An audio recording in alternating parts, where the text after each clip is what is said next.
Olá amigos investidores, estamos de volta para mais um vídeo e fazer um videozinho extra aqui, vai sair na quarta-feira, exatamente porque acabou praticamente de sair o relatório do Vigia. No mês passado eles enrolaram e acabaram lançando já no finzinho do mês, e desse mês, como já a bomba já, como a gente diria por aqui, papocou, todo mundo já tá sabendo do problema da Languiru, que agora deixou de pagar, e a gente vai ver o que é que ela deixou de pagar daqui a pouquinho para quem ainda não tá sabendo. Com isso, eles não tinham mais motivo para segurar e soltaram um relatório bem mais cedo, né, no dia 15. Então a gente vai aqui mostrar esse relatório para vocês e vamos fazer um negócio diferente, porque aqui eu sempre mostro os números durante o ano, quanto é que tá o dividend yield e tudo mais. Vamos fazer um pouquinho mais resumido para a gente mostrar umas coisas que eu pesquisei para vocês diretamente no site da Languiru. Sim, a Languiru tem site, pessoal. Eu fui lá buscar informações para vocês sobre esse problemão que ela tá passando agora e a gente vai mostrar um pouquinho do relatório passado no que se refere ao trecho do relatório que cita a Languiru e vamos mergulhar no relatório desse mês agora para ver o que aconteceu, qual é a grande novidade que aconteceu. Então vamos lá. Primeiro, a gente vê que o valor atual é 9,38, tá um valor muito bom para quem tá com um problema tão sério como a Languiru. A gente vê que nas últimas 52 semanas, ou seja, exatamente depois que saiu esse relatório, a cota do fundo chegou a bater 8,80 e nas últimas 52 semanas, muito tempo atrás, estava 10,64. Nem se fala nessa época, né? Nessa época aqui ele estava com um P sobre VP acima de 1,10. E o dividend yield ainda continuou muito bom, já esteve melhor por causa dessa queda do valor, ele chegou a ultrapassar a barreira dos 18%, agora já está nessa faixa de apenas 18%, é um dividend mais alto da nossa bolsa em relação a Fiagro, se eu não me engano é o número 2, exatamente porque é um Fiagro mais high yield, um dos mais high yield que tem. A gente vê que a mínima foi exatamente aqui no dia 29, exatamente depois que saiu o relatório, foi divulgado o relatório, começou a cair muito. Se eu não me engano, isso aqui foi no segundo dia depois que saiu o relatório, porque no primeiro dia ainda não teve essa queda tão grande, foi no segundo dia que caiu, mas quase que na sequência já se recuperou muito, ó. Dia 29, 8,80. Dia 30, já tava quase 9. Dia 31, passando 9,20. E aí chegou a bater aqui, ó, 9,53. Caiu porque tem a DataX, né? Aí por causa da DataX ele caiu e tá agora 9,38. Mas tá quase como se não tivesse acontecido nada, né? E tem motivo pra isso? Tem. A gente vai ver agora mesmo. A gente vê que o P sobre VP tá 0,99, tá com 1% de desconto, o que eu considero um desconto muito baixo, pra quem a gente já sabe que tá com um risco grande no momento. Isso aqui era pra tá 0,90, pra tá ok. Lembrando que aqui a gente não faz recomendação nem de compra, nem de venda de nenhum Fiagro, inclusive do Vigia. Tem uma base de cotista muito boa, como a gente já sabe, 138 mil. A liquidez diária é uma das maiores dos Fiagros, 5 milhões e meio de negociação diária. É um dos melhores dividend yield, por isso que muita gente gosta. A gente vê que nos últimos 12 meses distribuiu 13 centavos. É como se não tivesse acontecido nada, meus amigos. 1,34 de yield em agosto e 1,36 de yield agora em setembro. É como se não tivesse acontecido nada, basicamente. Nem a Selic ainda chegou a afetar o fundo, a começar a cair. Aquela queda que teve em agosto de 0,5%, não aconteceu nada aqui. O valor que foi recebido em agosto, depois que caiu 0,5%, para ser pago agora no mês de setembro, é como se não tivesse acontecido nada, tivesse recebido exatamente o mesmo valor. Provavelmente,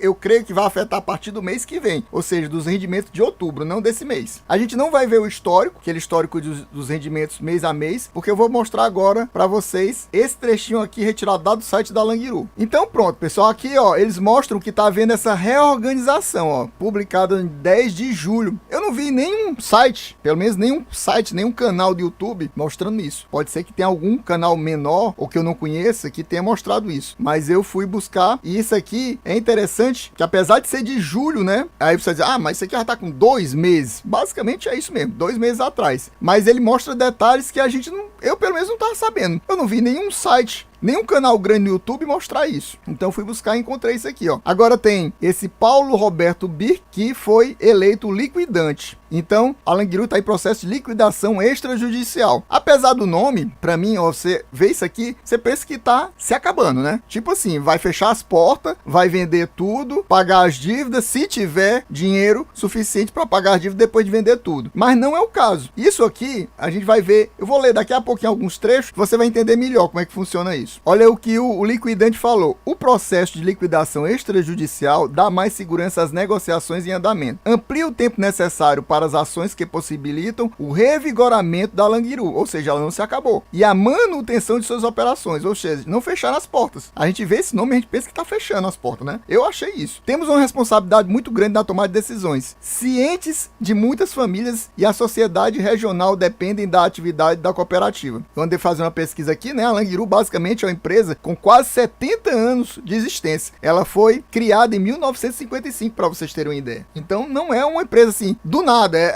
A gente que é, por exemplo, aqui do Nordeste, não conhece a Languiru. Eu nunca ouvi falar na Languiru antes de começar a investir e a gente começar a ouvir falar nesses problemas. Porque antes de ouvir falar nos problemas, eu só conhecia a Languiru porque aparecia o nomezinho lá dela. Languiru, mas não sabia nem que era a Languiru. Mas ela é uma empresa já antiga, já estabilizada, mas está tendo esses problemas. Para vocês terem uma ideia, eles buscaram já ajuda governo municipal, governo estadual e agora estão indo até recentemente, estão querendo marcar audiência com o ministro da Agricultura para tentar pedir ajuda ao governo federal também, para resolver esse problema deles. Ou seja, eles estão querendo dinheiro, né? Provavelmente um empréstimo aí do BNDES, alguma coisa desse tipo. Deve ser isso, não fica claro, mas eles estão procurando ajuda, então eu creio que é atrás de empréstimo. Vamos lá, citando a questão da continuidade desse processo de liquidação judicial, ele fala exatamente que esse processo de liquidação judicial, o objetivo é essa continuidade que a gente está vendo aqui no título da Languiru. O próximo grande passo precisa ser dado o quanto antes é a venda do frigorífico de suínos. Eles têm um frigorífico de suínos que fica em Poço das Antas, cujas atividades já foram descontinuadas, ou seja, nesse frigorífico fechou as portas no dia 30 de junho e eles querem vender esse frigorífico. Eles querem vender esse frigorífico na faixa de 30 milhões. Ele está dizendo que as tratativas são complexas, não acontece do dia para noite, então nessa época eles não tinham vendido, provavelmente não venderam até agora. 30 milhões, esses 30 milhões conseguem colocar em dia 91% dos credores dele. Para concluir essa matéria tirada lá do site da Languiru, tem essa explicação do advogado que foi contratado para ajudar nesse processo de liquidação extrajudicial. Eles falam assim: a recuperação judicial, a famosa RJ, não é um caminho possível para a Languiru no seu plano de reorganização. Reorganização é a mesma coisa que reestruturação, né? Quando tá tudo bagunçado e eles têm que vender coisas para tentar voltar a crescer, né? Pagar as contas e voltar a crescer. É o que a maioria das empresas de bolsa faz, é recuperação judicial. Só que aqui ele diz que não é um caminho possível para a Languiru, por causa da legislação específica de cooperativas. No caso de legislação para cooperativas, não há essa permissão de fazer recuperação judicial. Em vez de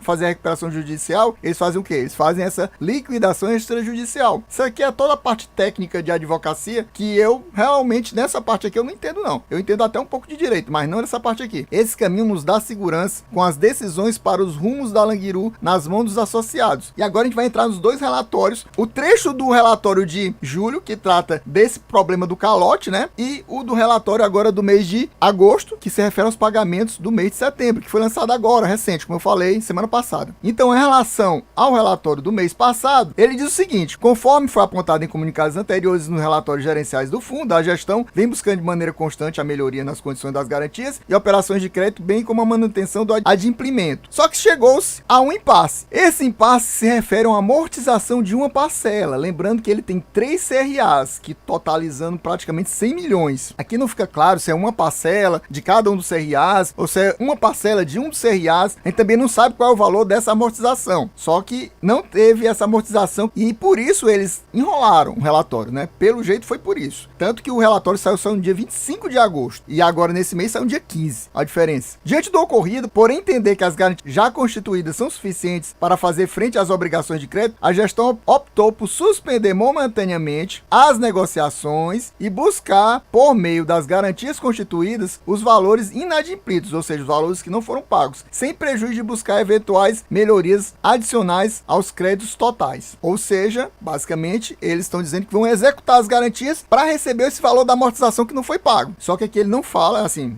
Para mim, claramente, a Languiru pagou todos os juros dos CRAs. Que eles não pagaram foi essa amortização do CRA. Foi isso que eles não pagaram, a amortização, mas os juros eles estão pagando. Até porque, como o valor é cerca de 12% do valor total dos rendimentos da receita de juros, se eles deixassem de pagar, certamente não teria outra opção, se não cai pelo menos na faixa de uns 2 centavos, 1,5 centavo a 2, os rendimentos pagos. E eles pagaram normal no mês passado, no mês de agosto, e agora no mês de setembro também. Ou seja, a gente induz o quê? Que eles continuam pagando, ok, eles estão pagando juros, o que eles não estão pagando é amortização, que essa amortização amortização deve ser algo bem mais elevado. Então eles estão pagando juros, só não estão pagando amortização. E por isso a Valora já entrou querendo executar essas garantias aqui que o fundo deu para ela. Vindo agora para o relatório do mês de agosto, que se refere exatamente aos pagamentos feitos agora no mês de setembro, que vocês viram que foi igual, o mesmo valor do mês passado, não mudou nada, ou seja, a gente deduz que a Languiru continua pagando juros em dia, só não pagou amortização. Relatório do mês de agosto. Então vamos lá, o fundo encerrou o mês de agosto com a totalidade do seu patrimônio alocado em CRAs, 100% alocado em CRAs, são 29 CRAs, 3 delas da Languiru, num total investido de 889 milhões. Os demais recursos estavam investidos em instrumentos de caixa, né? Aí ele disse que pagou em relação ao mês de agosto, que é exatamente o do relatório do mês de agosto, que é pago em setembro, né? 13 centavos por cota. Vamos lá, essa parte que é sempre importante. Olha aqui o comentário da Languiru no finalzinho, daqui a pouco. Suspense para vocês o que ele falou sobre a Languiru esse mês. Vamos lá. Importante que aconteceu no mês de agosto. O fundo adquiriu 8 milhões do CRA da Coagril e do CRA da Nat Cooper, 14 milhões. E vendeu, isso aqui ele comprou, e vendeu 33 milhões da Bela Agrícola, 2, e 3,6 milhões do Fiagril. Teve um comentário, não sei se foi no mês passado, que uma pessoa disse assim,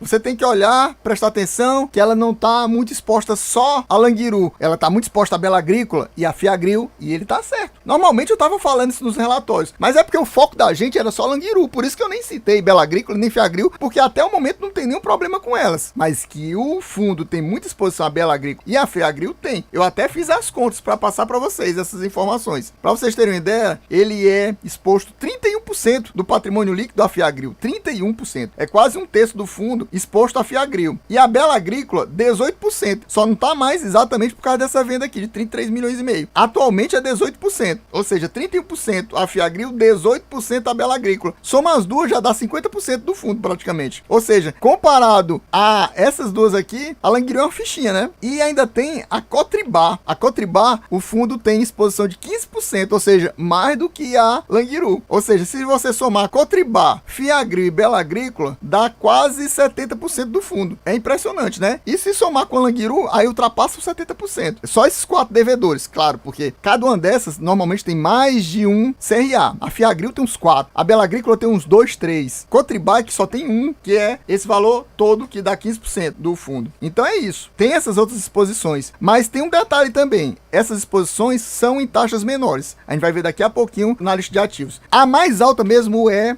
a exposição a Languiru, porque são CRAs que são CDI mais quase 7%, quase 20% que ao ano de juros que a Languiru paga. Esses aí não, nenhum deles ultrapassa 5, se eu não me engano, o máximo é 5, então até um pouquinho menor. Então são menores, mas também não são leves, suaves, mas realmente CDI mais 7% praticamente, que é o caso da Languiru, é um negócio bem mais arriscado mesmo. E com certeza ela aceitou pagar isso exatamente porque ninguém queria emprestar para ela, porque ela estava com problemas de crédito, porque assim ela não tinha topado pagar CDI mais quase 7%. Pronto, chegamos aqui ao momento crucial do relatório, falando da Languiru. O que ele fala? Conforme informados os relatórios gerenciais do fundo, a gestão permanece campanha de perto, os próximos passos da cooperativa, com a apresentação do plano de liquidação, aquela história da liquidação extrajudicial que a gente falou lá no site da Languiru, o qual será utilizado para a quitação de suas dívidas com venda de parte de seus ativos, que a gente já viu que eles querem vender aquele frigorífico de suínos lá deles de 30 milhões. No mais, sem prejuízo de eventuais negociações que visem na melhoria das condições de garantia do crédito, a gestão segue em busca da satisfação da parcela inadimplida, que ele não fala de que é, mas a gente já viu no relatório passado que a parcela inadimplida é de amortização de CRA, é disso, não é de outra coisa, por meio de garantias constituídas. Então, eles praticamente falaram o que eles tinham falado no mês passado e diminuíram, reduziram, que falou que tem essa parcela inadimplida e tudo mais. E nada mudou, não teve mais nenhuma notícia. A gente vem aqui pro a DRE do fundo, vamos focar em agosto, você vê que ele recebeu de receitas 14 milhões, distribuída nisso aqui, ó, receita de CRA, isso aqui é os pagamentos dos juros, pessoal, olha aqui, ó, quase 13, 13,5 e aqui quase 14, lembrando que como o fundo é 100% indexado ao CDI, 100%, quanto mais dias úteis, melhor, e aí você vê que aqui teve 23 dias úteis, e aqui teve 21 e aqui teve 21, ou seja, por isso ele recebeu mais dinheiro, porque teve 2 dias úteis a mais, esse foi um mês de agosto agosto é um mês de muitos dias úteis. Então ele recebeu a mais. Ou seja, claramente, meus amigos, aqui fica claro que a Languiru continuou pagando juros. Se a Languiru não tivesse pago, pessoal, esse valor, em vez de ter sido 14, tinha sido mais ou menos assim, 12,5, 12, uma coisa assim. Ela deve pagar nessa faixa aí de 1 milhão, 1 milhão e meio. Porque a gente tem que ver que ela é 12% do patrimônio do fundo. Se você colocar aqui, fazendo uma conta de padeiro, né? Vou colocar 13 milhões e meio, que é o valor médio aqui, né? Mais ou menos quando tem 21 dias. Coloca isso, 12% é 1 milhão e 600. Deve ser mais ou menos o que a Languiru paga por mês. Deve ser nessa faixa, 1 milhão e 600, se não for 1 milhão e 600, 1 milhão e 400, 1 milhão e 300, deve ser algo desse tipo. A gente não fica claro, né? Porque aqui ele mostra o pacotão de todo mundo que paga, não mostra assim, Languiru pagou tanto, não mostra subdividido, né? Mas a gente fazendo uma conta de padeiro é mais ou menos isso, a Languiru deve pagar 1 milhão e meio. Aquela amortização deve ser uma coisa mesmo na faixa de 5 milhões, 10 milhões, que exatamente que eles têm uma dívida de 100 milhões, uma amortização,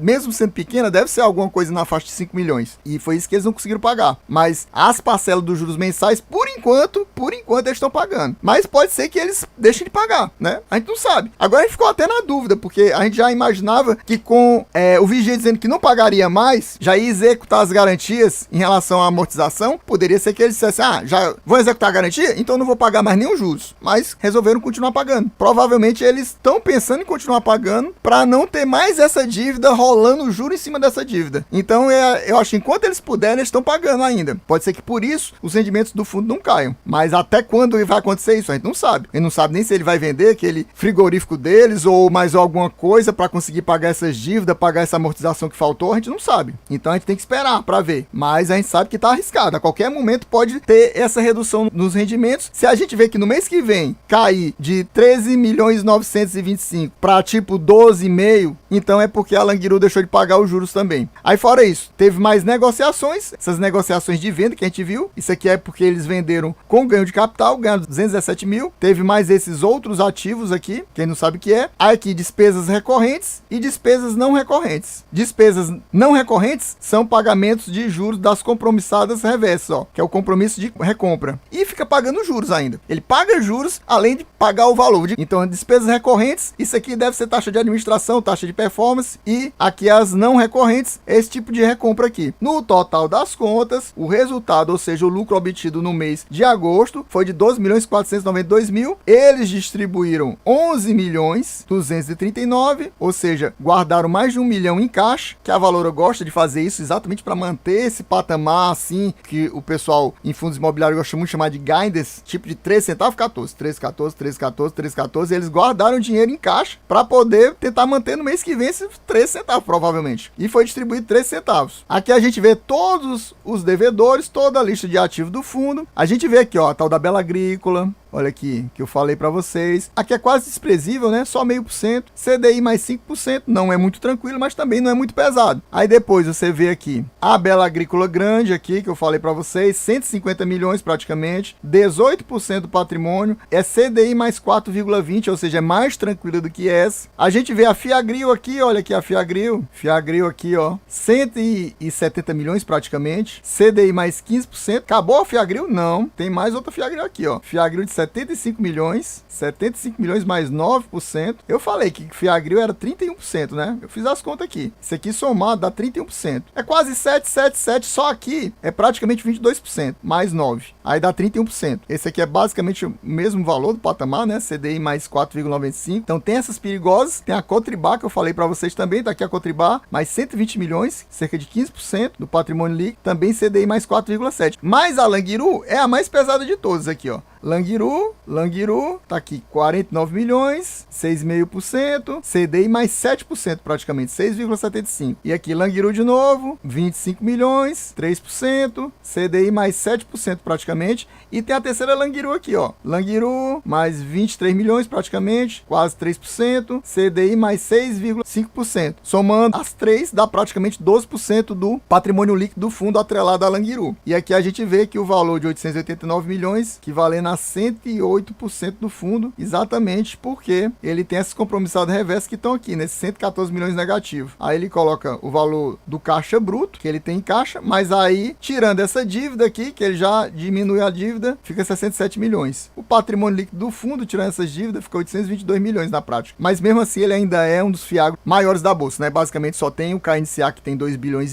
atualmente, depois de várias emissões, o Rura, que passou de 1 bilhão, e o Vigia só não passou de 1 bilhão, meus amigos, porque ele tá com esses problemas, e ele sabe que se fizer uma nova emissão, ninguém vai querer. Até porque, para ele fazer uma emissão, ele tem que estar, assim, com pelo menos uns 5% acima do P sobre VP para conseguir fazer uma captação legal de recursos. Então, ele não vai fazer enquanto ele tiver com esse problema todo. Se ele resolver a situação da Languiru, aí pode ser que ele faça, ele suba acima do valor patrimonial, e aí sim ele consiga fazer a emissão dele. Aí ele fazendo a emissão, ele diminui essa alavancagem e também aumenta o patrimônio líquido do fundo e pode chegar a ultrapassar a barreira de 1 bilhão. E pessoal, aproveitando, você me diga aqui nos comentários se você possui Vigia, se você tá pensando em colocar o Vigia na carteira, mesmo com esses problemas, e se você tem outro fiago na carteira. Me diga aqui nos comentários. Se você não for inscrito, também aproveite para se inscrever agora, deixar aquele likezão e ativar o sininho. E para fechar aqui o nosso vídeo, a gente vai só mostrar algumas coisas básicas. Como é que é a alocação por ativo do fundo? É 100% CRA, zero de caixa. A gente viu que tá devendo em caixa, na realidade, considerando o valor das compromissadas reversas dele. E ele é 100% CDI. Ou seja, com a queda da Selic, vão diminuir os rendimentos. Com esse dinheiro de caixa que ela consegue manter, pode ser que ela consiga manter o patamar. Mas aí vai ter mais uma queda de provavelmente 0,5% no mês de setembro, que provavelmente vai afetar só daqui uns 2 meses. Tem um fundo que é 100% de ativos alocados em CRA e 100% indexado ao CDI. E, para fechar aqui, metade dele é atrelado ao segmento distribuidora e 42% a cooperativas. A gente viu ali que a Languiru, para quem não sabe, é uma cooperativa. Aí você vai ver lá que tem Cotrisul, Cotribá, Cotri não sei o que, tudo essas